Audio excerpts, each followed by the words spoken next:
शास्त्रों में वर्णित है भय, भूख और निद्रा, इन तीनों चीज़ों को हम चाहे जितना बढ़ाना चाहें हम बढ़ा सकते हैं और जितना घटाना चाहें हम उसे घटा सकते हैं।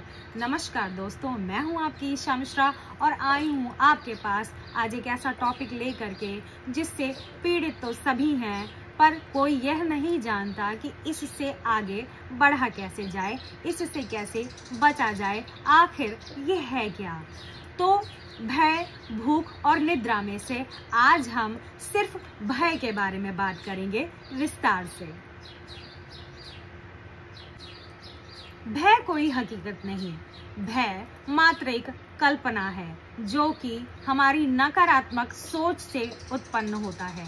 भय का खेल बस इतना ही है कि आगे क्या होगा, आखिर आगे क्या होगा। हम यही सोच सोच के उसका मंथन करते रहते हैं दिमाग में, परंतु अक्सर ऐसा ही होता है कि वो चीज़ होनी ही नहीं होती और हम उस भय के कारण हमेशा परेशान रहते हैं और सदा भयभीत रहते हैं। भयभीत होने से हमारी जो मेंटल ग्रोथ है वो रुक जाती है, और यदि आपकी मेंटल ग्रोथ जब रुक जाएगी, जब आप हर चीज़ से डरने ही लगेंगे, तो आप आगे कोई भी कार्य नहीं कर पाएंगे। भय कई प्रकार के होते हैं। फेल होने का डर, सक्सेसफुल ना होने का डर, किसी से रिजेक्शन पाने का डर सदैव हमें यही कहने को मजबूर कर देता है कि हम यह कार्य नहीं करेंगे, हमें आगे नहीं बढ़ना, क्योंकि अगर मान लीजिए हमने आगे स्टेप बढ़ाया तो कहीं ऐसा ना हो कि हमें नुकसान झेलना पड़े, कहीं हमें रिजेक्शन झेलना पड़े, कहीं हमें फेलर झेलना पड़े। परंतु यह सिर्फ हमारा भय होता है।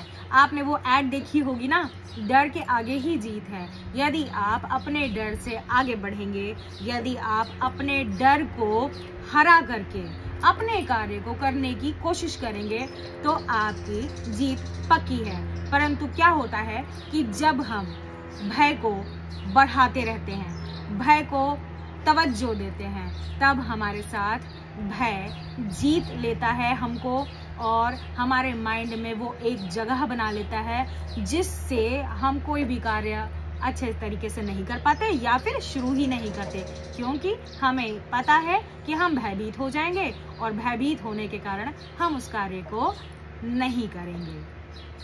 अब बात यह आती है कि इससे बचा कैसे जाए। तो आपने सुना होगा कि जब भी आप किसी चीज़ का डट कर सामना करते हैं तो वो चीज़ आपसे डरने लगती है, वो ये जान जाती है कि अब मेरा यहाँ पे कोई कार्य नहीं है, अब मेरी बहादुरी का कोई अर्थ नहीं है।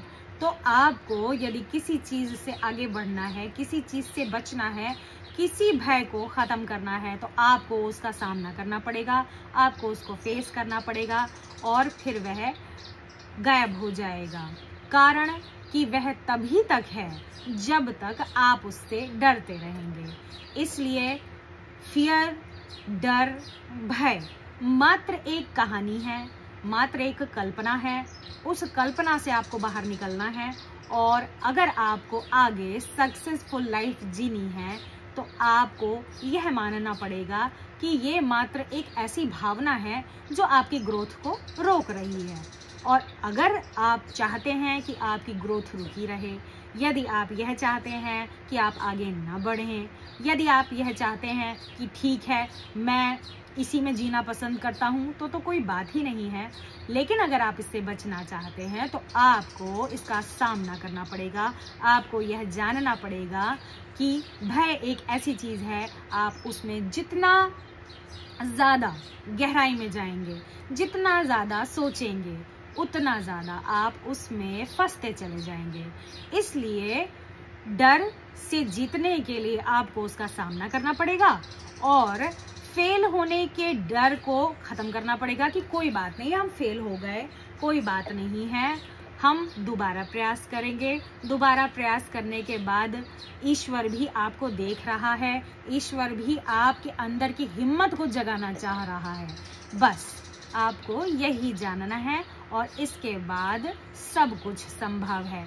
इस सृष्टि में यदि आप अपने आप को एक अच्छे दिशा में मोड़ना चाहते हैं, यदि आप अपने आप को एक सफल इंसान बनाना चाहते हैं, तो आपको भय से मुक्त होना पड़ेगा और वो आपके ही अंदर है, भय कहीं बाहर नहीं है।